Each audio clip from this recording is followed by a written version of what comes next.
thank you all for being here. My name is Mustafa Tamiz. I have the pleasure of being chairman of the board for TAG. And there's a lot of things going on. Commissioner Cagle's going to take a seat. He's looking for one. I can spot him because I can see his hat. Come on down. You're sitting right up here. Good to have everyone back. Let me give you a quick update where we are on TAG, and then I want to bring them down to start the program. TAG has been very active preparing for the legislative session. Our legislative committee has started to meet already.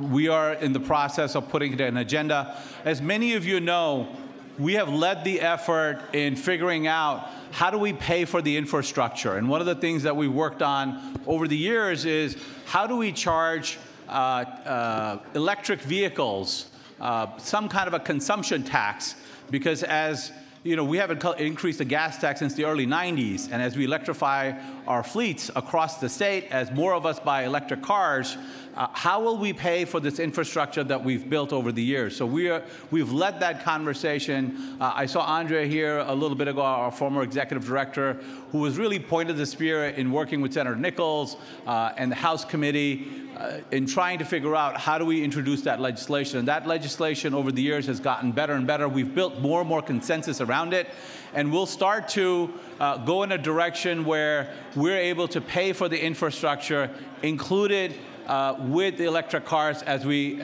onboard them. Everybody found their seat? Yeah? Okay. So that's been a big effort. We've started to reach out to our agency partners in figuring out what is their agenda so we can make it part of our community agenda as we go to the legislature. We've started to talk to you, all of you, and the committee will be up and running. And so we're going to ask people to participate, be part of it. It's an important legislative session that we're looking ahead on. There's critical issues on transportation for our agencies. There's critical issues in terms of how we fund infrastructure. And there's a lot of small details that have to be fixed in our legislative process. So we will be working with you. We'll be going up to the Capitol next year. And some of the meetings that will take place here in Houston will pull a lot of us in that conversation. And that work is done in large part by the board of TAG. So I'm going to ask my fellow board members to stand for a minute. Jack, where are you? Are you standing? Jim Russ, Darren's there. Raj is there. Dahlia, see her right there. See Victoria. Please give them, they work tirelessly when we're not at these big events to move the agenda forward. And I'm grateful for their leadership, for bringing people together and getting things done. With that, I want to introduce Darren Willer, who will be Master of Ceremonies. Darren, is that a good title? Darren will help lead the program, but Darren has been around all of us for many, many years. He was leading the effort at H&TB on the I-45 expansion project. He has been part of a number of different things. What most people don't know is Darren is a former Army guy. Darren served in the Army Corps of Engineers, and he worked for General Petraeus. His long service there had just an amazing impact, not just on the Army and engineering and the work he did with General Petraeus, but really on Darren. Darren is one of the most outstanding, upfront, thoughtful leaders that we have in transportation, and we're very, very proud to have him on board with us. So Darren, why don't you come over and take over from here? So please give Darren a warm hand. You coming?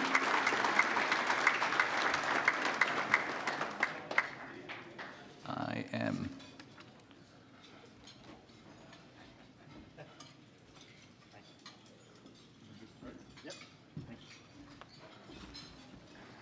Well, thank you, Mustafa. That was, I'll pay you later for all those wonderful comments. Appreciate that. So, yeah, good afternoon, everybody. As Mustafa said, this is one of our premier events today, that we've had, one of the annual events that we have with TxDOT, where we're really in our advocacy and our education mission.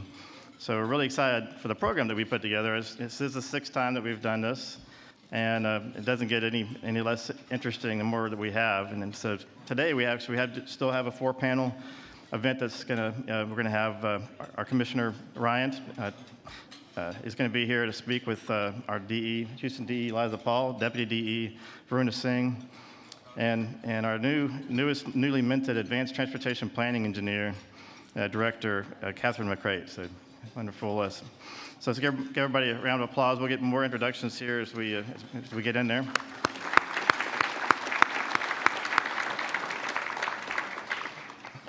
Okay, so we have a big, this turnout's pretty big today. For the size of this room, I think we're probably over 260 is what I heard. So many thanks to all that. We couldn't do this without the sponsors and our member firms. So I'll go ahead and recognize all of them real quick before we get started. So our headliner sponsors today, H&TB, right here in the front, table 5, and DCCM over here. Table 3. Thank you all for the headliner sponsor. We also got our underwriter sponsors, AECOM. Y'all wave your hands over here. And we got our table sponsors.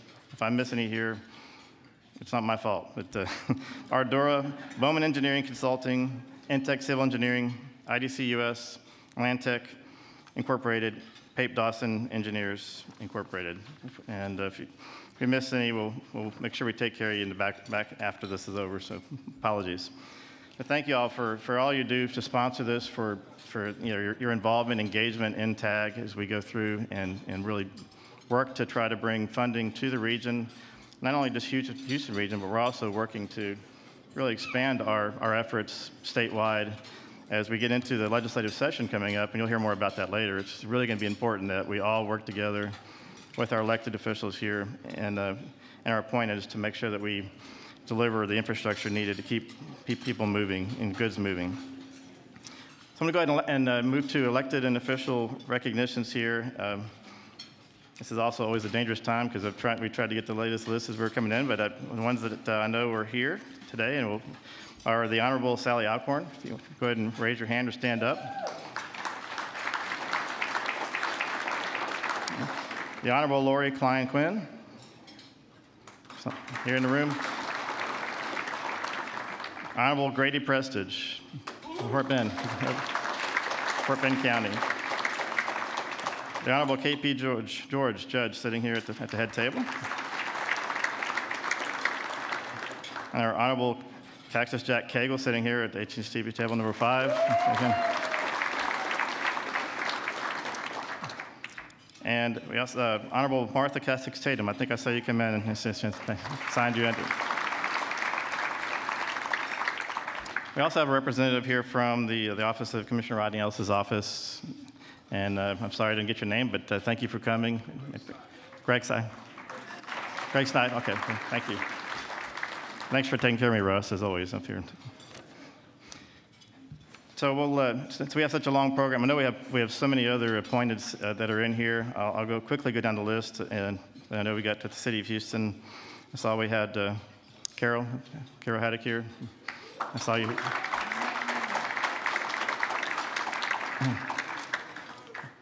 Oh, we also have our chair of the Metro Board here, Sanjay Ram, sitting at the head table as well.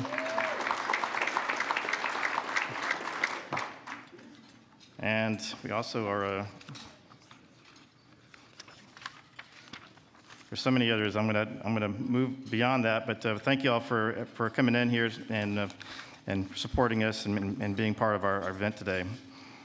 So, next step is to move on to I'm going to go ahead and bring our panel up here. And if you would, I'm going to have Commissioner Ryan and District Engineer Eliza Paul. I'm going to go ahead and give you a quick introduction here. And I was told to keep this short by both of them here, so I'm going to do some trimming.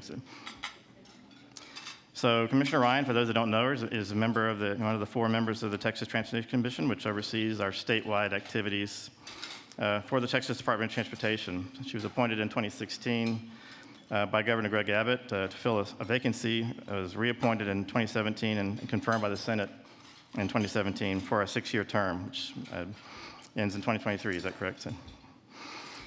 So Chairman Bugg appointed Commissioner Ryan as a safety czar for Texas, and she has taken this mission quite seriously with passion, timelessly championing TxDOT's End the Streak Texas campaign with the goal of set 0 deaths on Texas roads by 2050 through engineering, education, and enforcement. I told you I'd make sure I gave you props on those, Commissioner. Social media campaign to promote this has been incredible, and if you watched any of the videos, very moving stories, but it takes all of us to make this happen, and I'm sure she's going to cover that again. I don't want to steal any thunder from her on the panel discussion. So while not serving tirelessly on the commission, she's also serves as a president and founder of GX2 Partners, and it's a leadership and strategy consulting firm. She's also worked through her 25 career on various other companies and I had to look this up, B2B and B2C businesses. So we always use acronyms in the military and in engineering, but that's business to business and business to consumer. So she's really been in the auto industry quite a while, and a previous role that she had as well, working at before she was public service as the Texas Department of Motor Vehicles, where she represented the vehicle manufacturing and distribution industry. So she's an avid learner. I wanted to make anybody that knows and talk with her, you know that. Graduate of Penn State. I almost went there, Commissioner. Ended up going to A&M, and also the University of Texas McCombs School of Business. One really neat, kind of funny thing is that we were at Commissioner Cagle was at an event where he was helping to try to raise up some funds for a charity, and I found myself betting for this, riding it, in these fast cars on a track around. I can't remember where it was, and then I was bidding, and I really wanted to get that until I found out that I was bidding against Tom, her husband, and I had to quickly stop. But she's got two wonderful kids, Kate and Teddy, and a son-in-law, John. And Commissioner Ryan, thank you for being here. Come on up.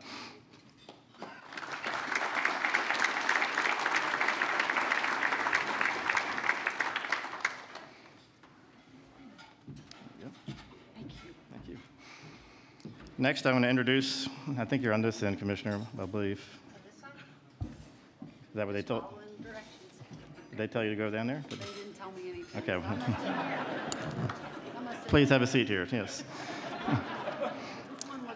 Eliza.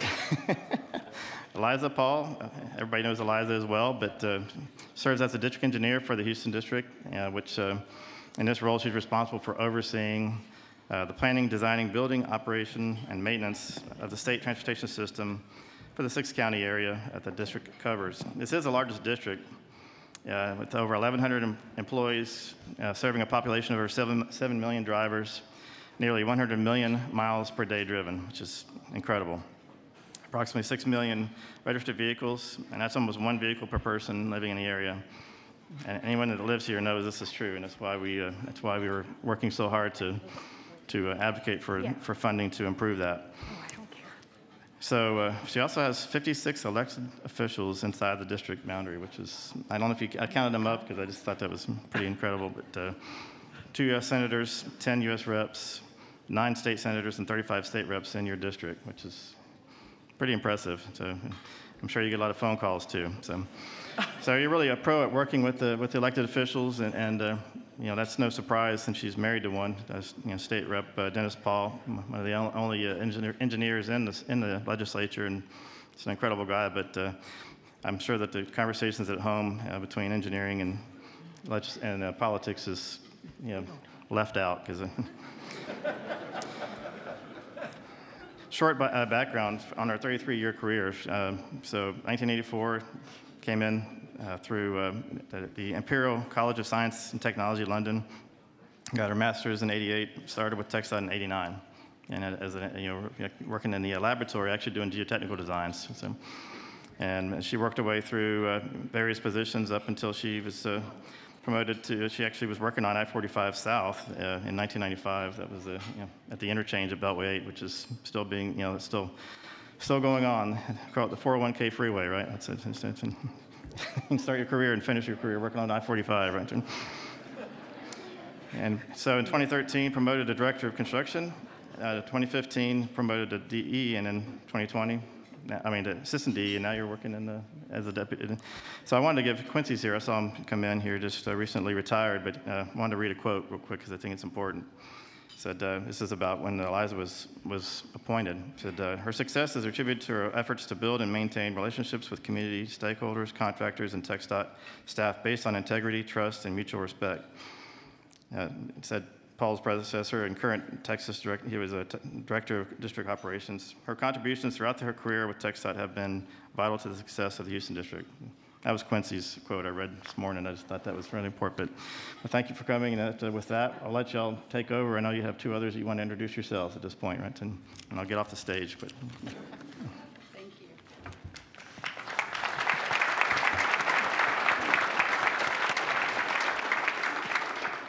Thank you, Darren, for the interesting introduction there.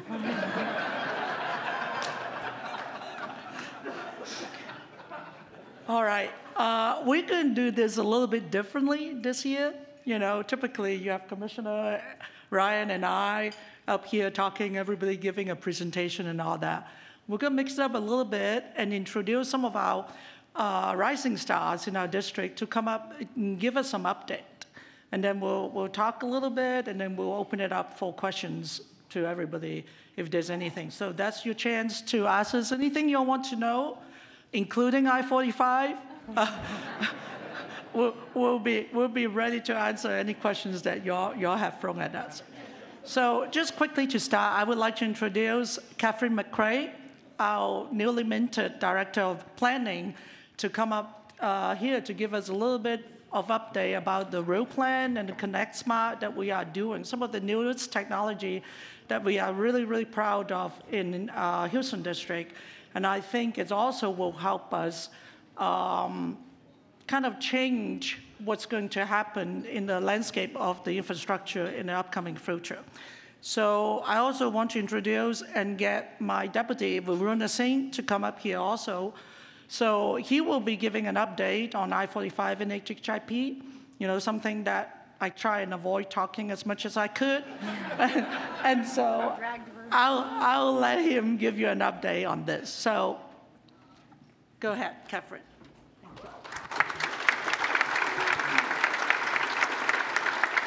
Thank you all.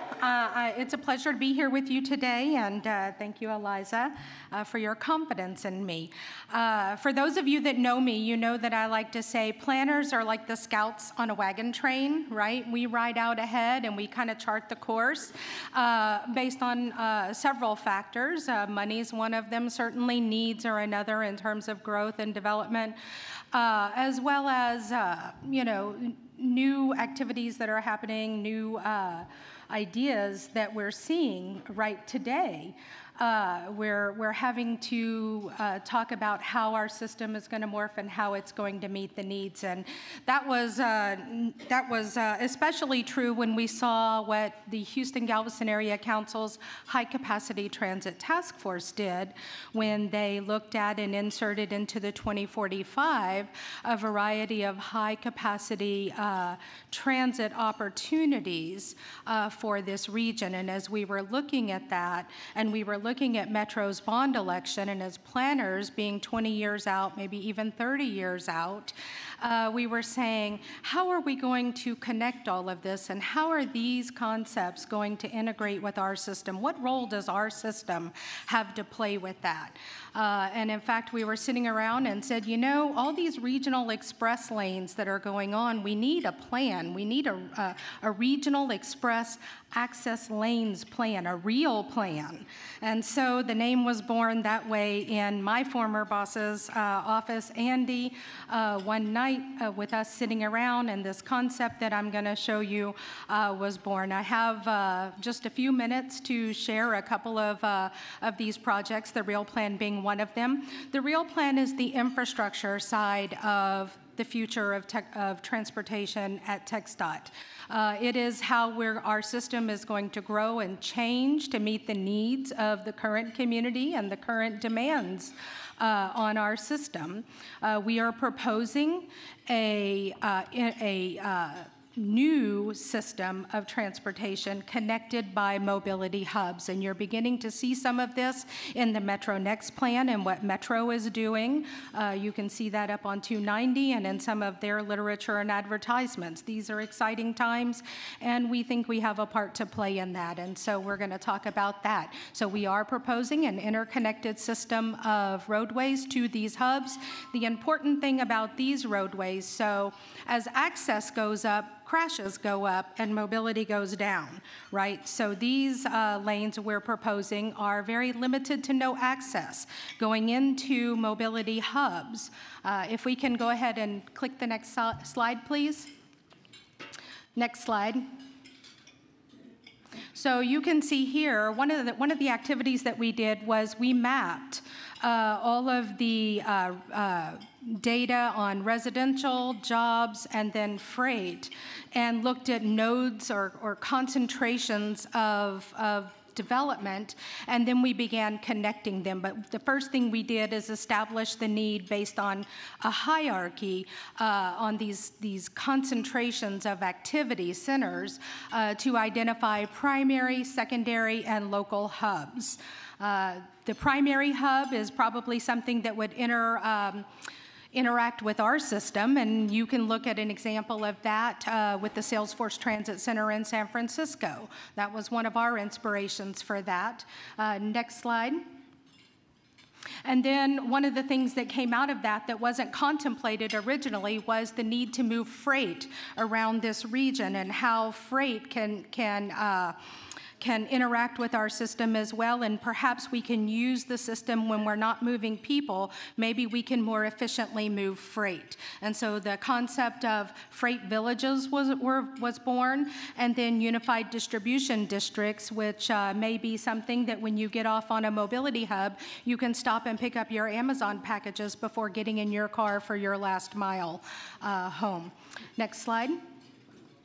So the next thing I'd like to talk about is ConnectSmart. So ConnectSmart is the technology side of delivering transformative transportation to you. ConnectSmart, the purpose of ConnectSmart, it's a mobility platform that is designed to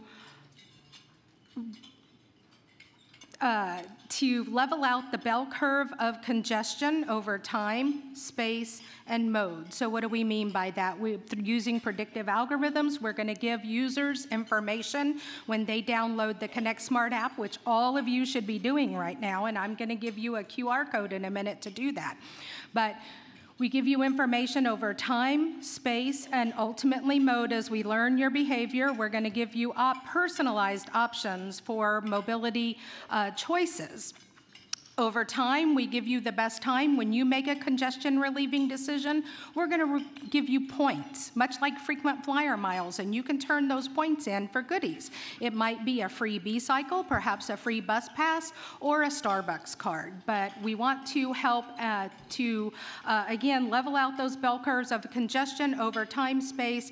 Ultimately, the goal is increasing capacity. So one of the other things we coined in this, so as planners and engineers, we frequently talk about hard capacity, or capacity, and what we mean by that is, at this point on the roadway, this lane, how many cars can I get through this point in the course of an hour? 2,500. But what's missing is soft capacity. And what is soft capacity? It's the space in every single vehicle that could be filled. Okay, and hard capacity plus soft capacity equals total capacity, and total capacity is the goal of ConnectSmart. Again, it's a mobility platform, meaning that a variety of services sit on one platform and are made available to people through an app. That's available via iOS or your Android. Next slide. Where we have pillars or foundational activities that we're trying to do. What you need to know, though, here is that it's a reciprocal relationship, ConnectSmart is. We want to make the user's travel experience better and safer by providing them information so that they can have choices and make decisions about their commute. And when they give us information about their trips, we are empowered then to manage our system and operate our system in a better, more efficient way. What do I mean by that? Let's assume you're using ConnectSmart and you're living in Katy and you're going to work in the Central Business District. Right now, before ConnectSmart, when there's a crash up ahead, the DMS sign says crash ahead, 45 minutes. Well, at least you know, right? You're not sitting there wondering. But you're really not empowered to make a change. With ConnectSmart also recognizes that there's a time-based restriction ahead of you, and it will reroute you. So let's assume it reroutes you to Westheimer, and all of a sudden everybody starts moving over to Westheimer. Well, because we have that information, what are we as transportation operators empowered to do? We're empowered to change the signal phasing on Westheimer to begin opening up green time, because we need more throughput to get people in, because we realize that we're shifting people over. So these are some of the distinguishing features of ConnectSmart versus some of the other mobility services that are out there. We also have integrated with B-Cycle, so you can find B-Cycle locations, and not only locations, but you know how many bicycles are actually at each location. We have integrated with the region's Tow and Go program that's funded through the Houston-Galveston Area Council. So when ConnectSmart sees you on the freeway and sees that you've dropped below a certain speed, automatically the Tow and Go button will appear. And you have the option then to press that button and call for help. Right before ConnectSmart, you actually had to know Tow and Go was available, know what the phone number was or look it up, then you had to call, and when they ask you where you're located, if you're like me, you're going, I'm on 45, but I think I've already crossed under Beltway 8, I'm not sure. I might be between 6, and the officer at Transtar is going, okay, well, let me look on the cameras and see if I can find you. Now, with ConnectSmart, you press that button, you're geolocated instantly. We know exactly where you are. You tell us, you answer a couple of questions about what your problem is, and the next thing we tell you is stay in the car, don't get out, that's the safest place for you to be, help is on the way. And all of this is in one app. You want to buy a Metro bus ticket, you want to find a Metro route, it's right there in one app. You can buy the ticket, it's in ConnectSmart's wallet. So with that, here is your QR code. Please download it. Now I want to take a few minutes and show you a video that we have produced that shows you a little glimpse into TxDOT's future.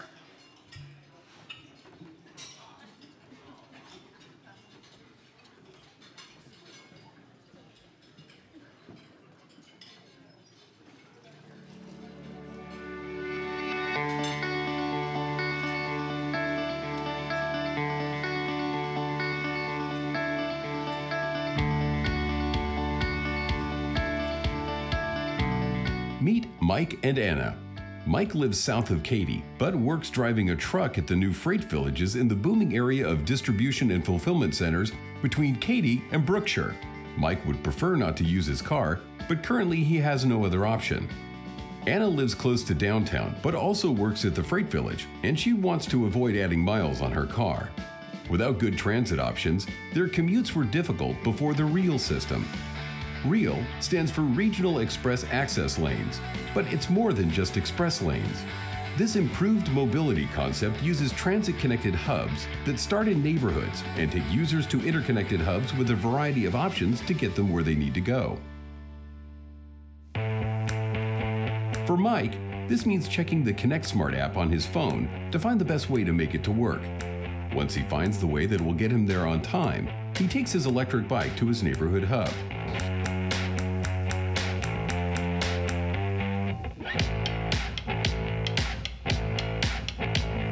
Mike's made it to his neighborhood hub where he boards an autonomous shuttle which will take him to the regional hub at Katy Mills Mall.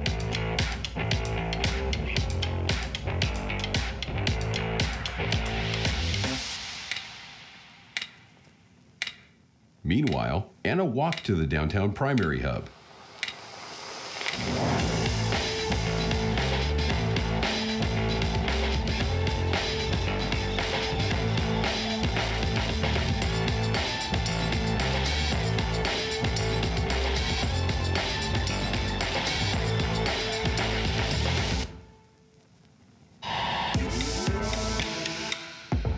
she has time to get a cup of coffee at one of the shops before boarding the shuttle bus.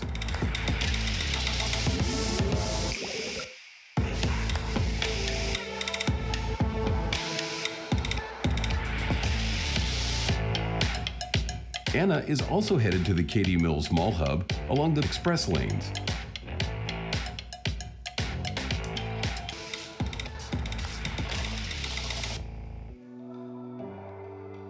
At the Katy Mills Mall Hub, users will have various park and ride options as well as innovative transportation options to connect to the hub and surrounding mall.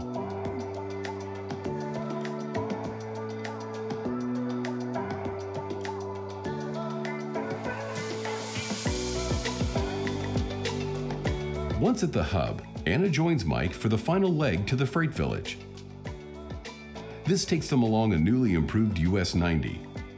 Texas DOT Houston District is proposing to widen US 90 from I-10 to FM 1463. The proposed project will reconstruct US 90 from a 2-lane roadway to a 4-lane roadway, with a raised median and add sidewalks, shared use paths, and bikeways to both sides of the roadway. Mike and Anna are approaching the Freight Village. Freight villages are centers of industrial and logistics activity that can be improved with better highway connections, increased truck parking, and more amenities for the drivers and workers. Freight villages and other freight centers are components of the REAL plan that support the efficient movement of freight in the region. Thanks to the REAL system, Mike and Anna arrive to work on schedule and on time. Anna walks to start her day working in the service plaza, while Mike finds where his truck is parked and begins his day delivering local freight to its final destination. To meet the goal of separating freight traffic from local traffic on US 90 and interstate traffic on I-10, a dedicated truck connector route from the heart of the primary freight destinations directly to special elevated express lanes constructed on I-10. From here, Mike can avoid traffic delays and get freight to its destination. By getting people and freight where they need to go more efficiently, the REAL system will provide a brighter mobility future for all of us.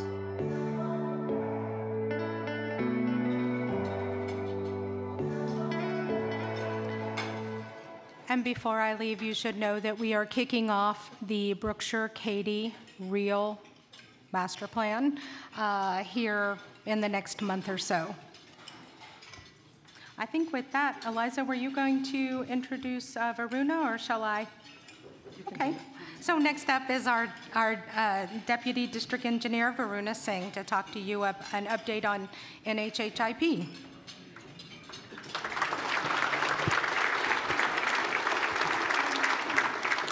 Thank you, Catherine. We love Catherine because, just as you saw, shameless plug for her next master plan study on the I-10 West corridor. So we're looking for the great things Catherine is going to lead her team to do in her new role.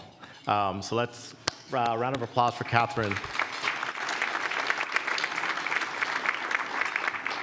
So I could sit here and tell you I'm giving an update on 45 Gulf Freeway, but we all know it's going to go over like a lead balloon. So I'll pivot quickly to the NHHIP. So first thing, if you still can't rattle it off quick, just slow down, very slow, intentionally, each letter one at a time. So where are we at on the NHHIP?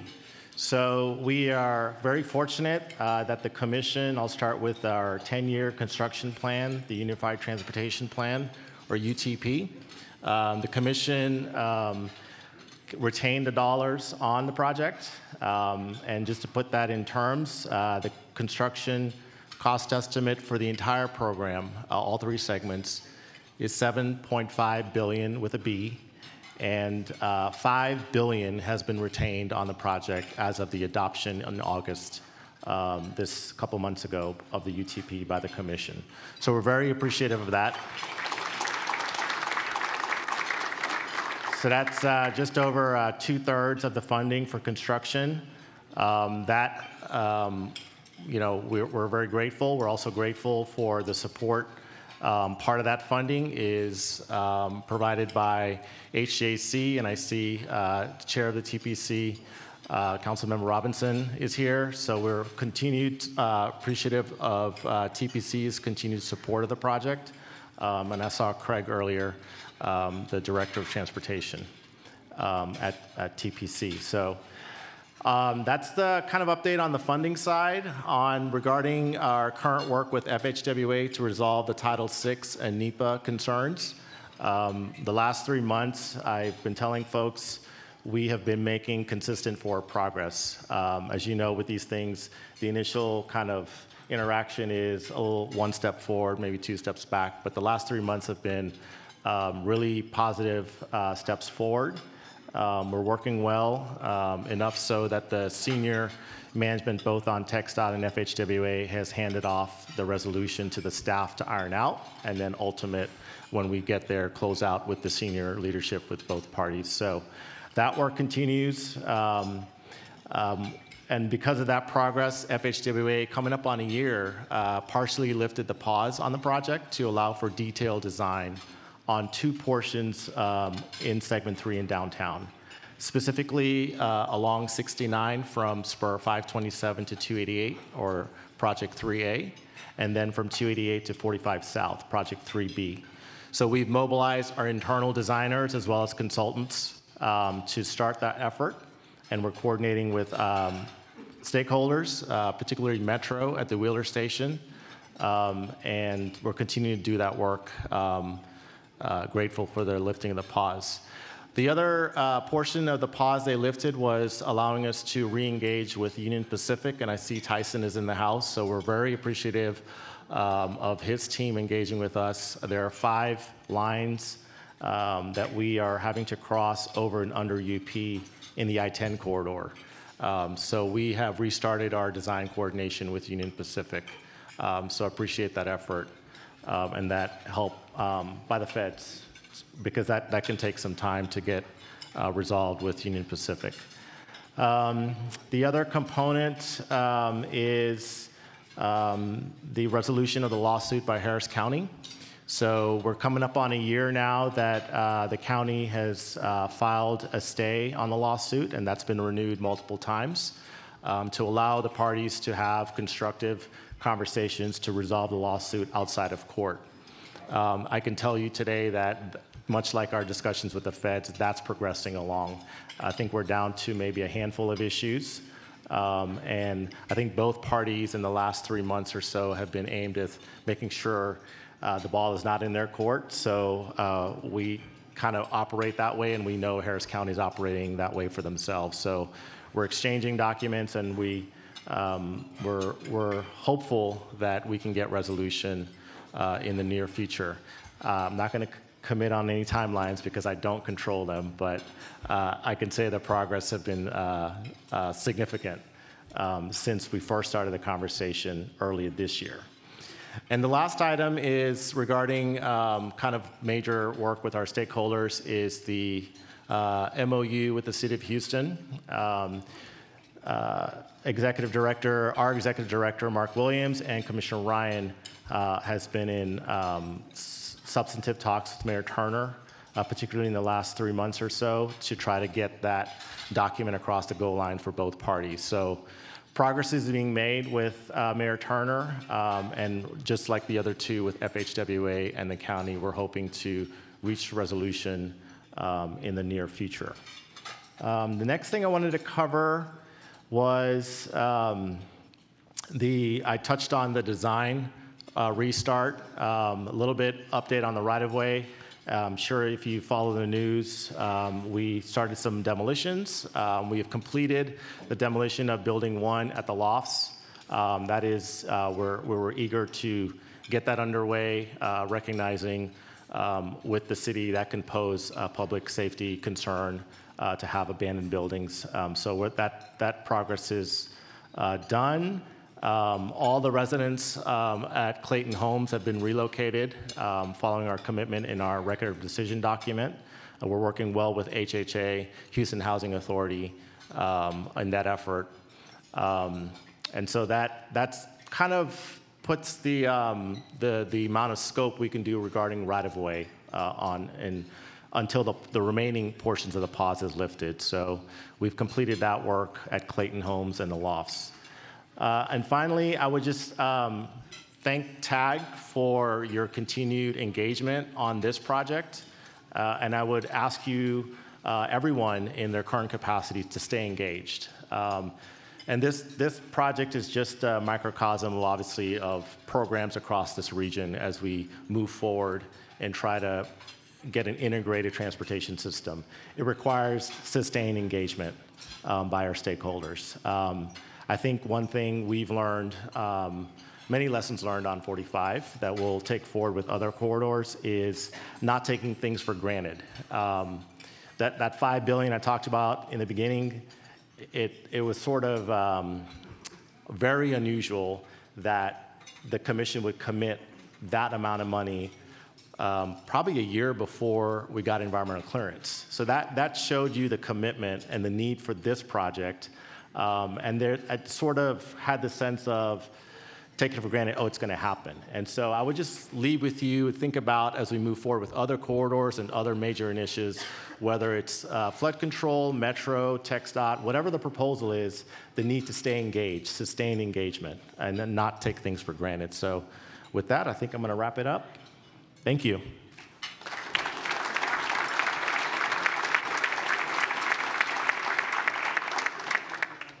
Okay, I think Commissioner Ryan and I decided we're going to sit down here, so we'll get ready for the questioning and all that. So with all the update on I-45, just don't all run out of the room now. There's still a lot of things going on in TxDOT that we're currently working on besides NHIP I-45. So I just want to throw out a couple of numbers out there. So I hope to get everybody excited and pumped up and get ready for the next couple of years, basically on the workload that we've been working on here at TxDOT. So James, my TP&D, he's been telling me that my fiscal year 2023, the letting volume is going to be probably about $1.4 billion. That's what we're looking at right now, and it probably could go up if we can accelerate some of the other projects too. And fiscal year 2024, we're looking at about $1.5 to $1.6 billion of letting volume that's over here in the Houston district. So those are really things that we've been working on, and that's only included the first two segments of the I-45 and NHIP project in those numbers also. So the other numbers that I want to throw out is our consultant, our PEPS budget, we call it our PEPS budget. Our consultant contract budget for fiscal year 2023, what we're looking at is about $175 million. So this is a huge number compared to what we typically do. The last couple of years, we've been doing about 130 million type around that number. So this is a big jump. And the reason for the big jump is we are actually working on a lot of projects in the pipeline to try and get ready to let this project. As administration, Commissioner Ryan will probably talk about our 10-year UTP of $85 billion in the 10 years UTP that we're trying to execute for Chairman Buck to let on this project. And the department also is working on Rack and Stack. What Rack and Stack basically is rack up all the projects, get them ready, put them on the shelves, and then we can let all these projects. So a big chunk of this $175 million in the PEPS budget is going to help us get some of those work done, get some of those projects on the shelves and some of the things that we're working on. So that really is going to be one of the major focus that we're going to be working on in this year and next year, is to try and get projects ready to get them on the shelves and then get them out the door as soon as they are ready to go. So just quickly talk a little bit about some of the projects that has been under construction. A lot of you are very familiar with these projects. You all drive down there every day the one I drive around is the corridor we have on I-45 South. You know, we're working on that entire corridor from Beltway 8 all the way down to the island. So we have one more job that goes into the island that was to 61st Street. That will be the last project. But we have about 3 or 4 projects that is under construction in that corridor. The other one that we are currently under construction, been for a couple of years, is 610-59 interchange, the #1 most congested corridor in the region. And we've been systematically replacing each of those direct connectors, kind of 1 or 2 at a time, because of the traffic in that interchange, to kind of increase the capacity to make it from 1 lane to 2 lane. And we are also completely rebuilding the 610 main lane bridge over there in that intersection. So everybody's asking me, how long was the project going to finish? And I keep telling them, well, 1 more year, we're going to be done. And I think it's a true statement. Originally, when we were doing the design, the designer wanted to put like 7 or 8 years on that project. And I go, no, we're not going to do that. We're not going to take 7 or 8 years to build a job.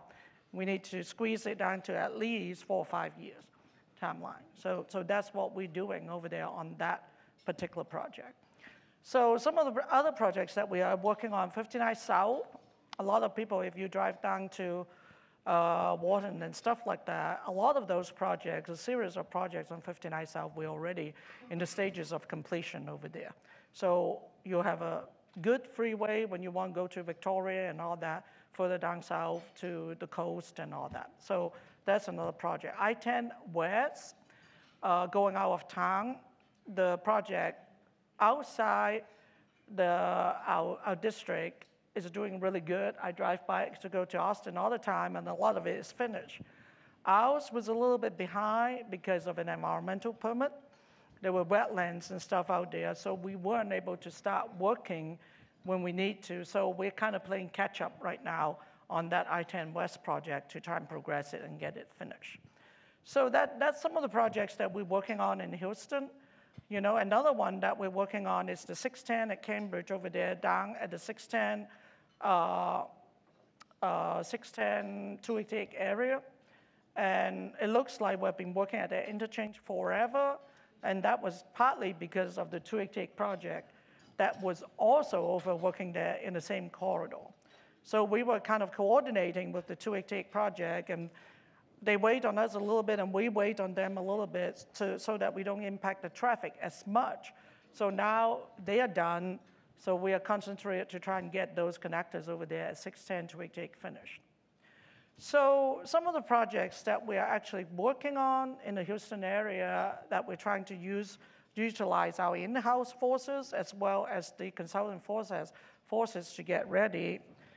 I talked about one of the projects that on I-45 South, the last one going to the island. We're progressing that project. We're going to try and let that project probably next year. We have another project on State Highway 146. Oh, I forgot to talk about the 146 job in Kemah that was under construction. So that's another one. I keep telling the people in Kemah, 1 more year. And my husband asks me about that project all the time too, because it's in his area. When is my project going to get done? And I go, 1 more year, you will see that project's being done. So, but we are also working on the next piece of 146 that goes from Kemah area further down to 517 over there. So that project is very close to being ready to letting. So that's one of the projects that we're working on. James has been working on another project on I-35, the project that goes from U of H down to 610. So we've been working with the City of Houston. We've been working with our partners, both Metro, City of Houston, and also UP, because as everybody knows over there at Long Drive and Griggs Road, I call it the landmine area over there. There's 2 or 3 railroads over there, UP's over there, BNSF over there. The City of Houston have Griggs Road and Long Drive also coming over there. And Metros also have a proposed light rail that is going to go to the Hobby Airport area and U of H that goes kind of through that area. So everybody's know about that project that knows we have been talking about that to try and accommodate everybody so that everybody, when we build that job, whether we build the others together or not, at the same time, that is still in discussion. We will be able to accommodate everybody. We will be able to accommodate Metro, UP, City of Houston, and everybody that's over there. And on top of that, there's an HEB or Fiesta that's over there in that corner also. So on top of everybody else, we also have commercial that we have to deal with over there in that project. So that's another project that we are trying to get ready for letting also. Some of those other projects that we're working on in future, there's a lot of projects that is not even in the books. It's not funded, but we're trying to work on. And some of those are what we call the purple projects in the congestion release, some of the projects. One example I can talk about is Hempstead Corridor. The Hempstead Corridor was done with the same environmental document when we did 290. The two were going hand in hand. We were supposed to have the toll road on 290, and then we were also going to develop Hempstead. And together, the freeway, both roadways, going to handle the traffic that is going out there on 290 to head west to the Northwest region. And as everybody know, that the Northwest region is really growing. There's a lot of distribution center. There's a lot of new subdivision. It's one of the fastest growing area that we have over here. So we've been trying to progress on Hempstead to try and we're not building tollway. TxDOT is not building tollway, so we're trying to build some managed lane in that corridor, and at the same time accommodate anybody that also want to come into this corridor. There's talk about freight, there's talk about rail, there's talk about tollway that can all go into that corridor. So we're in discussion on that. Another project that we've been talking, James has been spending a lot of his time talking to Metro and us, is the Inner Katy Corridor, and the City of Houston too, don't forget. So the Metro, as you all know, wanted to put a bus lane to go from Northwest Transit Center down to downtown. And TxDOT would like to build managed lane to connect the managed lane. We call it the managed lane out there from I-10 West that comes in. Right now it stops at 610. We want to try and continue to put that and going through 610 into downtown also. So we're working together to make sure everybody can tie in properly, and also to make sure there's a place for the HOV traffic to go, and also to make sure there is room for everybody to fit in that corridor. As you all know, that corridor is well developed. So the opportunity to try and purchase additional right-of-way is very, very limited. So we're trying to work to try and accommodate everybody within that corridor. And I'm 100% sure, James is probably 99% sure, but I'm 100% sure that we will work it out that we can fit everybody in that corridor. And we'll go ahead and get those projects let too. So that's some of the other projects that we work on. The one that's worth mentioning is the 610 Ship Channel Bridge project. It's a little bit earlier for us to talk about it, but for us to be able to build a project like that, James said that's a what, $3 billion project or more, $2 billion project by the time we get around to ready to build that. So it takes a lot of time to get a project like that ready. We've been talking with Port of Houston, our friends over there, to try and make sure we accommodate everything, the air drafts, and what they need in that corridor over there, and the stakeholders that are in the region. And I didn't talk about our PAL that we are working on. A lot of you are in this room are help us working on those. You're familiar with those. We have a PAL on I-10 East that goes from downtown all the way out to 146. We have a PAL on 225 that goes the entire length of 225.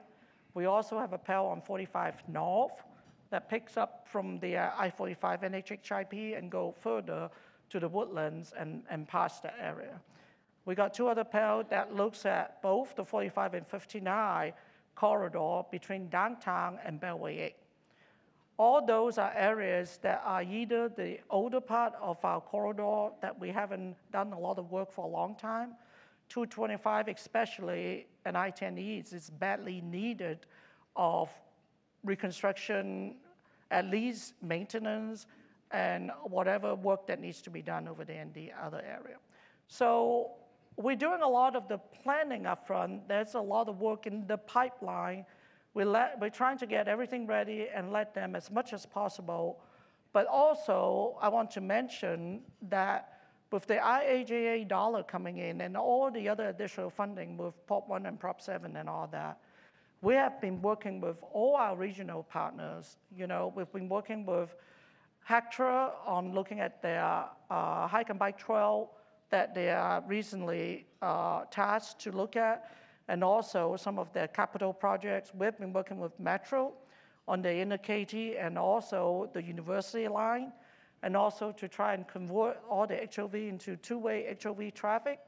We've been talking with HJC. We're all working together. Well, not just us, but everybody is trying to come out with the parameters for the call for project so that we can come out with new projects so we can utilize and spend some of the CAT 5 dollars plus some of the IIJA dollars and all that too.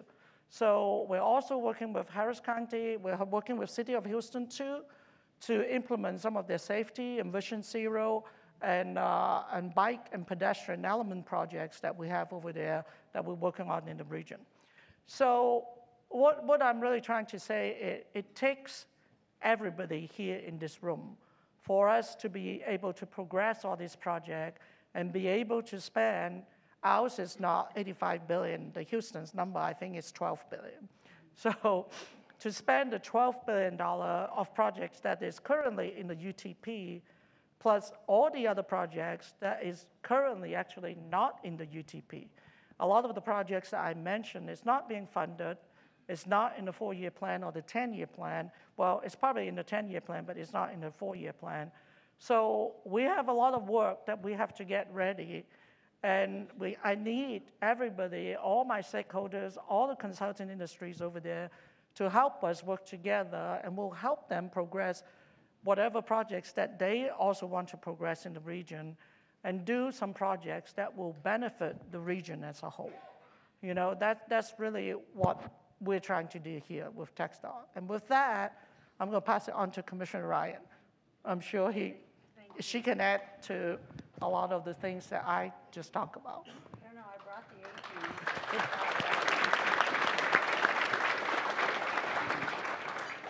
I brought the 18 with me today, so I really don't have to say anything because they have covered, they are really kind of the brains behind everything that gets done at TxDOT anyway, especially for this region. So I want to be able to leave time for questions because we want to make sure that we add value and hear what you have to say. But to kind of cover a couple things that have been touched on today. One, hopefully with the real plan and with the Connect part, we're able to present something that I think a lot of folks don't see or understand or even think about with TxDOT.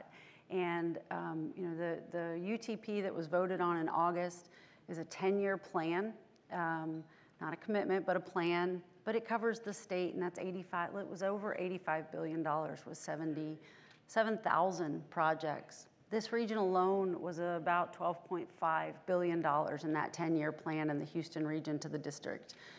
So there are a lot of plans that are being worked on, but they're all not car-centric.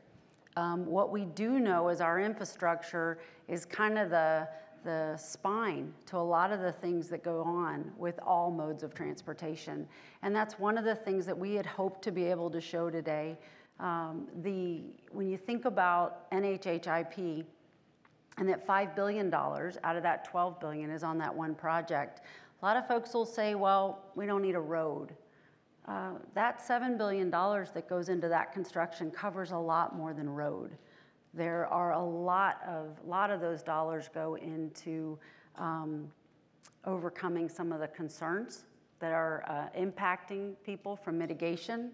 They go into drainage, they go into housing, it goes into hike and bike, it goes into safety factors. So there's a lot of things that go into projects that we talk about that are involved in the UTP and that Eliza just talked about, that when we talk about corridors, people think concrete road and cars, but we're trying to expand that understanding and I guess a little bit more awareness so we don't go through a lot of what we have gone through with NHHIP over the last couple of years to really try to educate that we really touch, whether it's directly or indirectly, almost every aspect of moving people and freight with what we do. So thank you for giving us that opportunity to share that. With regard to NHHIP and those $5 billion that were voted on, at least on the corridor, the whole project's not funded yet. So one of the things that I am very pleased with is the last, I'm gonna say 90 days worth of work that's really occurred with the regional leaders, with both the county and city, and FHWA is not regional, but we're involved with them on regional level with this project. And I can honestly say, and Varuna asked, what do I say on HHIP? Because it changes daily. I mean, to be very frank with you, I am very convinced one day we have things resolved and the next day they blow up again. So it was a really wise question for him to ask. But today, I think in this week, we are very, very close. I can honestly say, in speaking with folks that are involved and then also directly, that I am very confident we have the majority, if not all of the concerns addressed. There is a solution that is on the table, and we have come to the point where I think everybody understands what can be done and is amicable. Did everybody get what they want? No, it can't. There's no way in this size, in this region, are we able to accommodate absolutely every need of every individual and every interest. But we came really, really close. So for those in the room that are interested in it, please encourage both the federal, the county, the city, and TxDOT, the state, to move forward quickly. We really are looking forward to coming together as a group. And I think this region can be very proud of the leaders of all levels that we were able to work collaboratively and we are able to find a resolution. So I think we're close to that. So please keep pushing all of us in that regard. The other piece that's important to that is safety. The I-45 section is one of the deadliest roads in the country. And it's 50 years old from safety planning. It needs to happen and we need to move forward. I would be remiss if I didn't actually let y'all know that my 601 report this morning showed that we've lost 11.5 fatalities a day, year to date, on our roads across the state. So the work that gets done on November 7th, in just a couple of weeks, unfortunately, will be the 22nd anniversary that we haven't had one day without one death on our roads across the state. So the pandemic was part of an increase. We had 12.3 last year. I'm hoping that we reduce that 12.3, but I will tell you in the last couple of weeks, it actually has ticked up from 11.2 to 11.5. So we need, going into the holidays, everybody's effort. I'm a firm believer that it's personal accountability. We all get behind the wheel and we all make choices, and we need everybody to make good choices and help us do that. So with that, I want to turn it over to questions and give you all an opportunity for us to give you information on areas that maybe we didn't touch on yet today. Okay. So Darren's going to cover that part of the room. I'm going to cover this part of the room, but I'll start off with one question. I will say the lights, I'm assuming this is going to be an interrogation, because based on these lights, we are prepared. Eliza and I are strapped in. We're ready based on the lights. We got Varuna. We brought reinforcements. So yeah. With all that, you're good. So as you're thinking of know that when you're raising your hand and when you ask a question, they can't see you. No. Yeah, we can't see you. So tell us who you are. Yeah, I'll start off with the question, and we ask our elected officials to call and send us questions. And so Dennis Paul, a state representative from the south part of town, called and said for us while TxDOT was going to be here, when is his project going to be done? 1 year. In about a year, right? 1 year. It's going to be a year. We'll A get year. it done. 1 year. I'll tell him tonight. So Frederick Sonderman with ADSER. At the Short Coast yesterday, Tesla had announced its 18-wheeler, and members of the electric task force had thought that possibly that the battery could be moved to the trailer. How big of a game changer would electric 18-wheeler be in the Houston district? Can you define game changer? I mean, what? NOx emissions? Ah, got it, okay. Yeah, I guess I'll try and take it, and y'all can add to it. I think that's actually the reason why we came out with the real plan and all that. James always told me it's really just real estate out there. You know, we're not talking about anything else but real estate out there. So what we are trying to build, what TxDOT's trying to build, and that's why these managed links, we believe these managed links are so important, you know, that we have to include that in all our major corridors. Because what we are building them to be is so that they can be flexible, to be able to accept any kinds of modes of transportation that is going to come hit us. For example, the Tesla automatic electric buses or anything like that.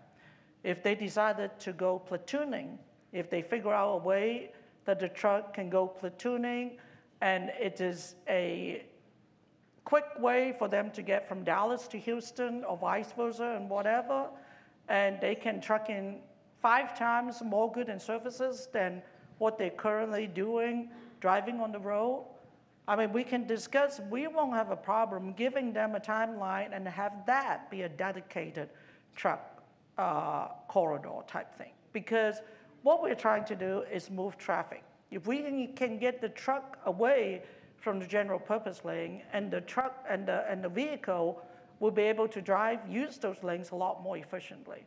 So that's kind of what we were envisioning in future. You know, we're not thinking that it's going to happen overnight. Right now, even though from everything that's going on, it looks like it's actually happening faster than what we're thinking. So we actually need to get on the ball and start building this managed lane quicker, because there's a lot of innovation that is going on nowadays.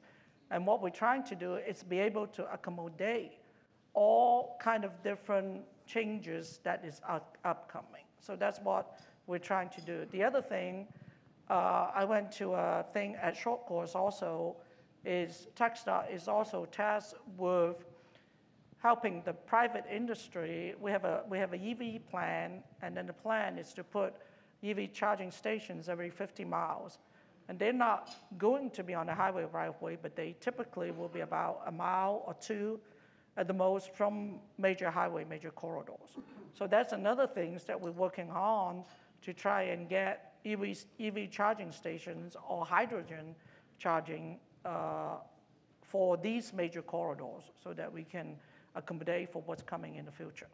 And I think some of the question was also kind of the air quality and the emissions. So a lot of that will depend on the adoption, whether the freight industry is willing to convert the trucks and the adoption and the use of those trucks. I think what we can do is, as Eliza said, allow an area for platooning, allow an area to make it easy, and make sure that the infrastructure is there with the EV charging plan so that it's accessible. And then the question will be, based on the plan with the charging and the infrastructure, what will the adoption rate be? Will it be a last mile?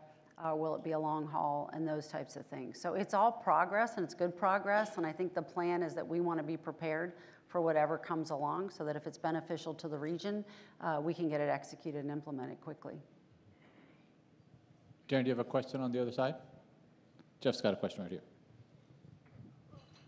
Thank y'all. Again, thank y'all for coming. This is something that's really been a tag favorite since we started, and thank y'all for coming. But what I really want to ask is, what needs to be done? Catherine, thank you so much for your presentation. It's so good to see the thoughts that we don't really see. We're out there on the road stuck in traffic like I was on 45 this morning. But I guess the question is, what do we need to do from a policy funding standpoint, or what do we need to look at in order to get funding headed that direction? We have a lot of our funding is dictated this goes in this bucket.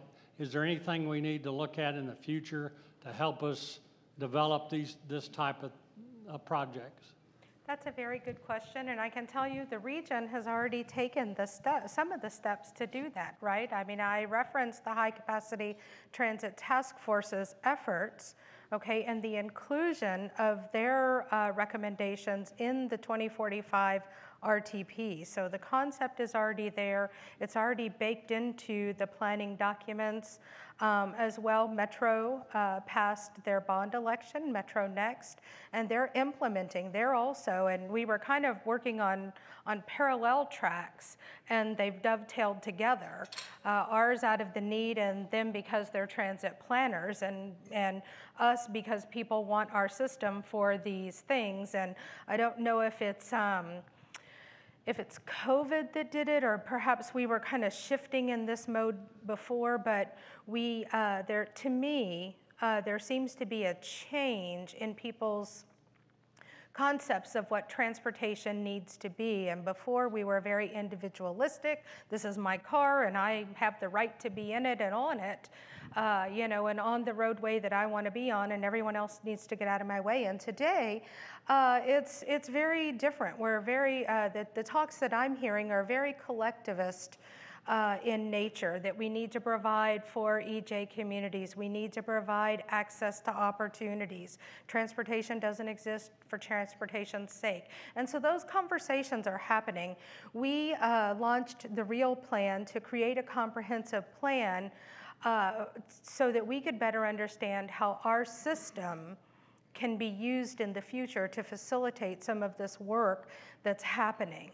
And perhaps even outside of Metro's region and other regions where we can facilitate with our partners in the outlying area some of these concepts.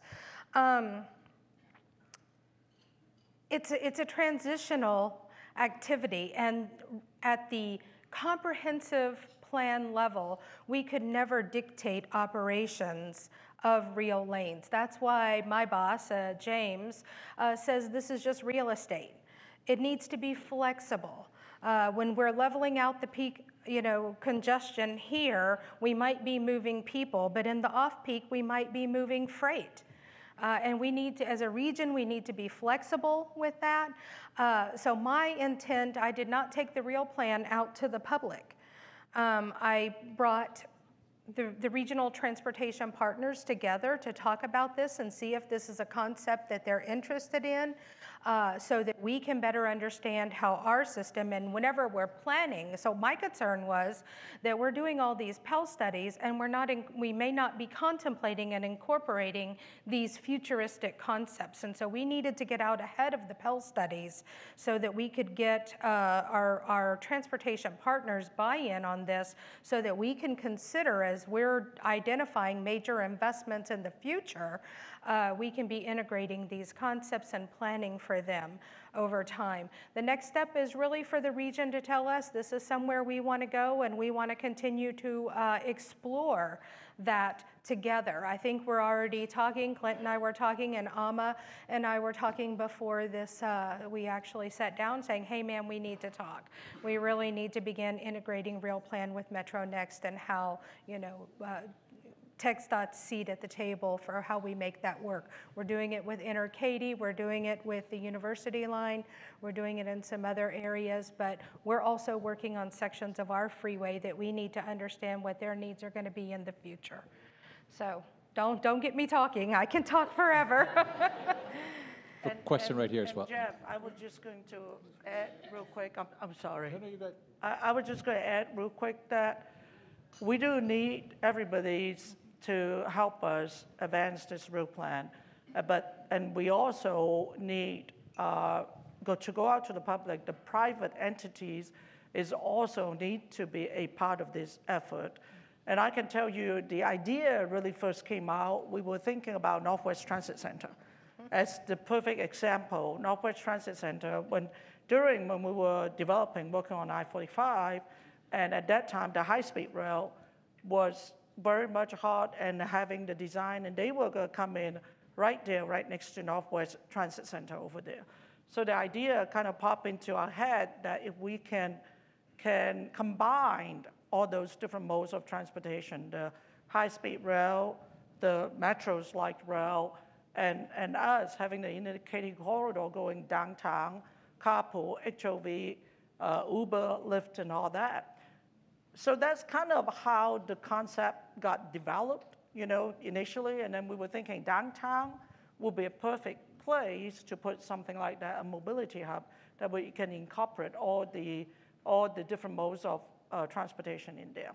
But recently, James been working on the west side. We've been also tasked to find truck parking locations for the truck because they come into the distribution on the west side. There's no place for them to park. They can only drive so many hours. Their clock expire. So they're all parking on the entrance and exit ramp trying to wait to get to the distribution center. So there were actually some private entities that were interested in going out on the west side over there, building these parking facilities. And they may have contract with Amazon or Costco or something over there already that they have dedicated truck that will park over there. And so that is one of the opportunities that we're also thinking we can kind of incorporate some of these real plans, the idea into the same concept and get the private stakeholders, business, that is building certain things that we can all work together to come out with an area that everybody can benefit from. So to answer your question, I think is a little bit bigger, and we just have to look at the right opportunity and trying to involve everybody to get and try and get it implemented too. And anything y'all can come up with will help And too. I will say that you saw gondolas in there, and but let me just tell you, part of the inspiration to this was my beloved former boss who passed away in May. His son got married in 2019, and a couple of us actually went to Taipei, Taiwan, to attend the wedding. And the day of the wedding, I rode the entire subway system in Taipei. Every line, I told my husband all the way down to the end, because we had nothing else to do that day. The wedding was that night. So we're looking at the map, and I said, oh, look, there's gondolas. And I was thinking like Astroworld, it's a ride, right? Let's go ride the gondolas. So I get over there, and I tell the lady, 2 for the gondola. And she said, stop. And I thought maybe there was a language barrier, and so I talk a little louder, and I say, gondola. And she says, she turned the map around, and she said, which stop? And it occurred to me, this is transportation. This isn't a ride. It's transportation. It's the way people get to their village. They get off the subway, and then they get on the gondola, and it takes you 2.5 miles up the mountain into villages that you get off and you walk home. And we have these concepts here in the United States, in Portland, Oregon, and Washington. Or in Oregon and Washington, they're there. So nothing's off the table. We have to think about connecting these communities, ways we're going to connect these communities. It is concept, but we need to think differently about transportation. Thank you. And if you couldn't think of a more passionate person to take over Andy's mission, Catherine is it right here. You're channeling your inner, yes, you are. So we have one more, you want to do one more question? We're really at time, so Dr. Lewis, I know it was a very important question if you're raising your hand, so please go for it.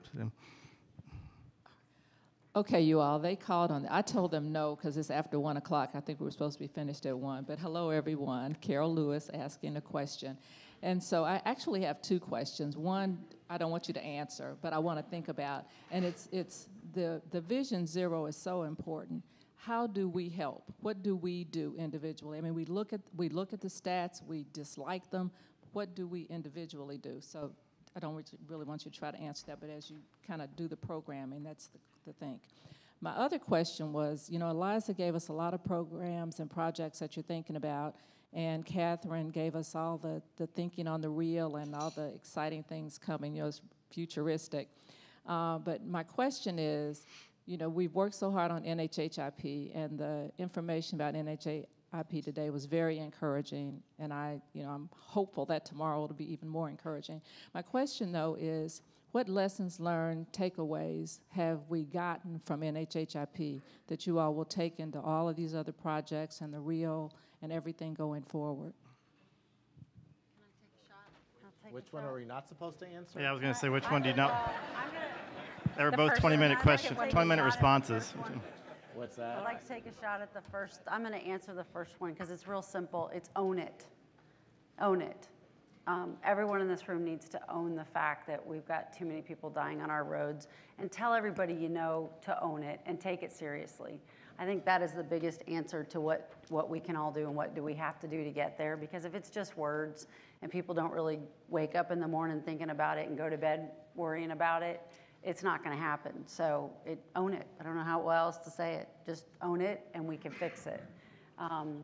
This region needs to be a leader and the state needs to be a leader with that. So I'll say that if I can, and I'll think about it more too, but that's my quick answer. The second one, if I can just take a real quick shot about it, what did we learn? Someone else asked that the other day. And I think what we learned, at least from my perspective, is that these projects take so long that in a time frame that these projects can take from planning to letting, you've got generations changing, and with every generation, they all want to leave their fingerprints on it, and that's not a bad thing.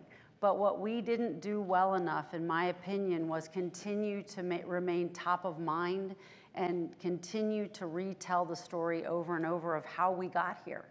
Because when you think about the community engagement, there was a time and there was a lot of community engagement, and we responded to what the community wanted. We responded to what the region transportation, the MPO, wanted.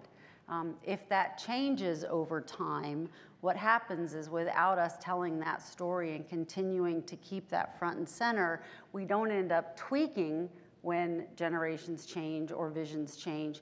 We end up with those generations or that vision creating upheaval. And that's where we're at right now. That's what happened, was that upheaval.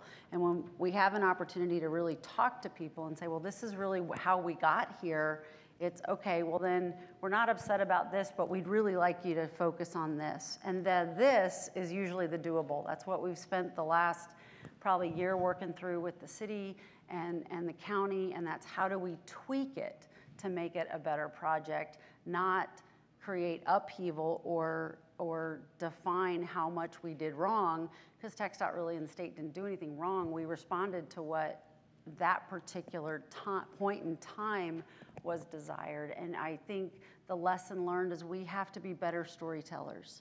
And we have to remember that people don't live 10-year plans of roads. It's not top of mind, it's not exciting, and it's not on TikTok. So if we're not on TikTok, it doesn't happen. It didn't exist. So I think those are some of the lessons learned, and we've certainly talked about those internally, and we will get better. It's continuous improvement, and it's something we take very seriously and will continue to engage. So y'all may have more to add, but from my assessment, that's what we've learned. The only thing I was going There's to many. add is, Go ahead. don't take 10 years to do a project. And don't do such a big project. Okay, we'll do better next time on that one. Many of us in the room, 15 years working through that, yeah, we get it. Absolutely, thank you very much. I know we're at the end here. I know we've kept you past, but I wanted to no, this is great. This is the passion's here. This is what we want to talk about. This is what we're all here to talk about. If they needed to leave, they could have left, but they wanted to hear what you had to say. They are going to try to beat out before the Astros game. Mariners starts over here because you're going to have a little bit of a traffic issue. But we just want to thank you for taking the time to come up here, share your thoughts. It's very important to us to tag, and especially as we move into legislative session, to help you locally, and we're going to continue to do that. Do you want to say anything else, Mustafa? We should end with this, that Last TAG event, you heard Roberto Trevino talk about the importance of coming together, right, as agencies and as community to work together to move projects forward. And then you heard that again today. And so I think this is not just on the shoulders of the agency, it's also on all of our shoulders as a community, right? That when we're trying to work on these big projects, how do we pull people in rather than create animosity against each other? And that's a community responsibility. Just like the commissioner said, the community responsibility is also on our roads. How do we drive better? How do we drive safer? How do we talk to our kids about when they drive? And how do we not use our cell phones when we're driving, right? So all of these things are part of our community responsibility. And I want to thank you all for being part of this community, for being part of TAG's community, for being here. And please give our guests a warm round of applause for all the work that they do.